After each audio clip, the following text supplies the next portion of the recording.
Hey everyone, Danielle Keasling here with the Great Lakes US team, and I'm just got to a point, I want to talk about application for tape-in extensions and cutting. So a lot of the times as hairdressers, we get going on this application and we end up putting in almost more hair than we need because we're not actually looking at the big picture as we go. So what I'm doing is, even though I'm not done with the application, I actually start getting into the cutting. So I'm actually cutting this hair as I go. And I do that because I want to see where the balance is of the hair. So you can see that on this side, I have not even cut the hair at all. And that's what it's going to look like when you're actually applying the extensions. But on this side, I already started cutting the hair because I don't want to keep applying extensions if I actually don't have to, because you also want the hair to look like it's an extension of your guest's natural hair and it's not over the top. So I don't put a lot of blunt lines in any type of extension work I do. So I go in and I'm actually just point cutting into the bottom to establish my perimeter. So as I go in, I'm gonna go, anytime you're going more of a diagonal, you're taking out more weight. If you're going in more vertically, you're gonna take out less weight, but you're gonna get that nice soft texture.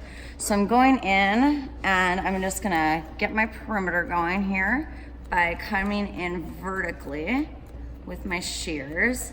And again, I'm letting that hair fall in natural, organic fall. I don't wanna stretch the hair, I don't want to put any elevation on the hair, and I don't want to over direct the hair anywhere. I'm just letting it fall where it naturally is going to go. So getting in there. And one thing with working with the extensions too, and I know with the Great Lengths, once you actually wash the extensions, you're going to find that they're going to have a little bit even thicker density. So I kind of keep that in the back of my mind. I know that this hair is actually gonna kind of expand after it's been shampooed, but it's always better to cut less. Less is more sometimes. You can always go back and have your guest come back in for another recut after she's washed it. But just letting, again, that hair naturally fall and going in and horizontally point cutting. This way too, by doing it section by section, again, I said you don't end up applying, you can actually apply less tape, you're gonna have more control over it, and then it's not gonna be such a massive amount of hair to try to cut and blend at the end, because I find that we put too much in and then we have too much to try to blend out. So then I've got my perimeter established, and now I'm just gonna go in, and on these top surfaces, you can see that I've already cut some texture and movement in. So again, I'm just gonna take my shears and I'm opening and closing, and you can see my thumb, I'm slide cutting that surface of the hair. So again, I'm not chomping my scissors, I'm just using my thumb to slide cut that very surface layer.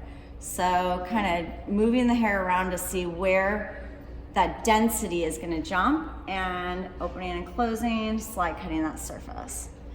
And I will go more into some different techniques as we move along, and these will all be found on Modern Salon, or you can follow myself at Danielle.Keasling on Instagram, or again, you can go to the Great Lakes USA Instagram page. We'll have some of these tips and tricks on there as well. So other than that, I will see you guys soon on another tutorial and behind the scenes.